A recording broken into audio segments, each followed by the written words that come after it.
CM Stalin की तरफ से तमिलनाडु के सीएम स्टालिन ने मुख्यमंत्री दिल्ली अरविंद केजरीवाल को तमिलनाडु आने का न्योता दिया है। तमिलनाडु में 15 स्कूलों का उद्घाटन करेंगे केजरीवाल, ऐसी तैयारी है। अप्रैल में सीएम स्टालिन ने दिल्ली के स्कूलों का दौरा किया था।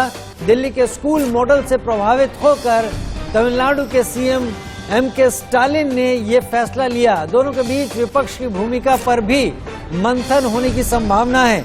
केवल स्कूलों के उद्घाटन तक ये चीजें सीमित नहीं रहेंगी। एक तरीके से तमिलनाडु और दिल्ली के बीच एक पुल, एक ब्रिज बनाने की कोशिश कर रहे हैं राजनीतिक रूप से सीएम स्टालिन और अरविंद केजरीवाल। इसका आगे असर क्या पड़ेगा ये तो देखना होगा, लेकिन सीएम स्टालिन और अरविंद केजरीवाल ने मिलकर इसकी शुरुआत कर दी है।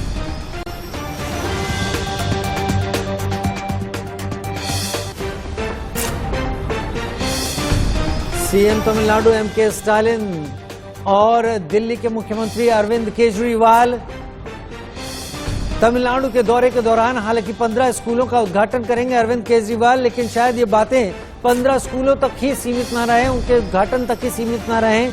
राजनीतिक रूप से क्या सहयोग दोनों पार्टियां एक दूसरे को देख सकती हैं, विपक्ष के तौर पर दोनों क्या कदम उठा सकती हैं, दक्षिण और उत्तर का ये मेल किस तरीके से आगे बढ़ सकता है, इस पर भी चर्चा होगी। रचना मेरी सहयोगी न्यूज रूम से मेरे साथ ज्यादा जानकारी के साथ जुड़ रही हैं। रचना, इससे पहले सीएम स्टालिन दिल्ली आए थे, अब अरविंद केजरीवाल तमिलनाडु जा रहे हैं। दक्षिण और उत्तर का ये मेल क्या केवल स्कूलों तक सीमित रहेगा या राजनीति भी इसमें बहुत ज्यादा राजनीति को लेकर भी बात होने वाली है?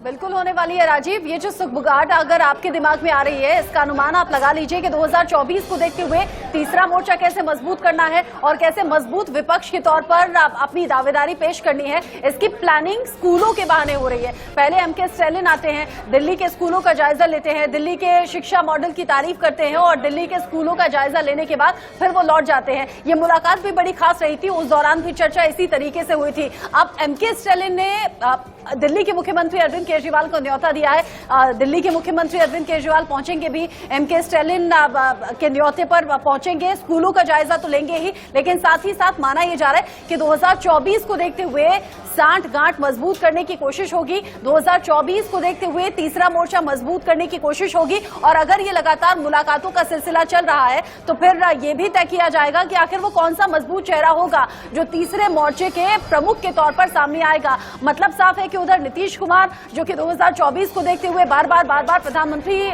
के दावेदारी के तौर पर उनके नाम का सामने आना, या फिर गाहे बगाहे अगर अलग अलग मुलाकातें हो रही हैं तो फिर 2024 का जिक्र होना। अलग अलग पार्टी के प्रमुख नेताओं को लेकर चर्चा तो बहुत तेज है राजीव, लेकिन साथ ही साथ अभी 2022 ही चल रहा है, 2024 में वक्त बहुत ज्यादा है। लेकिन विपक्ष बखूबी जानता है कि अगर बीजेपी का मुकाबला करना है, अगर प्रधानमंत्री नरेंद्र मोदी एक तरफ प्रधानमंत्री की दावेदारी में है तो फिर विपक्ष को अच्छी कसरत भी करनी होगी, अच्छा होमवर्क भी करना होगा और ये जो सांठगांठ अभी बहुत कमजोर दिख रही है उसे मजबूत तरीके से होल्ड करना भी होगा, क्योंकि तीसरा मोर्चा बनाना तो आसान होता है लेकिन उसे मजबूती से होल्ड करना बड़ा मुश्किल होता है। वहां बिखराव की स्थिति बढ़ जाया करती है। होल्ड करना बहुत मुश्किल होता है क्योंकि अगर वो तमिलनाडु जाएंगे तो आम आदमी पार्टी भी अपनी राजनीतिक महत्वाकांक्षा को साथ लेकर वहां पहुंचेगी। क्या पता आगे चलकर आम आदमी पार्टी तमिलनाडु में अपनी जड़ें जमाने की भी कोशिश करे। तो बहुत कुछ ऐसी चीजें हैं जो अंदर अंदर सब समझ भी रहे होंगे, लेकिन अभी फिलहाल विपक्ष को एक करने की बात हो रही है। हमारे साथ बनी रही है रचना।